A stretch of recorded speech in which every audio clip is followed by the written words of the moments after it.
Hello, చూసారా మా terrace గార్డెన్లో ఎన్ని టమాటాలు కాసాయో ఈ సంవత్సరం? చాలానే కాసాయండి. చాలాసార్లు నాలుగోసారో ఐదోసారో కోసాం కానండి మేము తీయలేదండి. ఇగో ఇది తీస్తే బాగుంటుందని ఇప్పుడు చూపిద్దామని తీసామండి. చాలానే కాసాయండి, కేజీలు కేజీలు కాసాయి. ఎంత బాగుంది! నాటు టమాటాలు అండి, అవన్నీ నాటు టమాటాలు. ఇవన్నీ నాటువేనండి. చూసారా టమాటాలు ఎంత బాగుంటాయండి, చాలా రుచిగా ఉన్నాయండి, జ్యూసీగా ఉన్నాయండి టమాటాలు.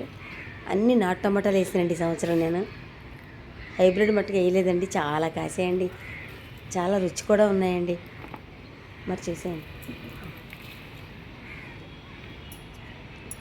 అవన్నీ టమాటాలు రెడ్గా ఉన్నాయండి, చాలా జ్యూసీగా ఉన్నాయండి. పచ్చడి చేస్తే చాలా బాగున్నాయండి.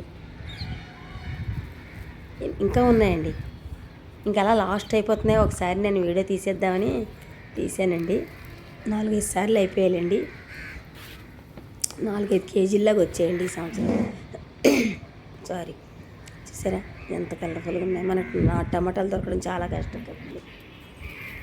అలాంటిది విత్తనాలన్నీ నేను సేవ్ చేసి ఈ సంవత్సరం ఇలా వేసానండి.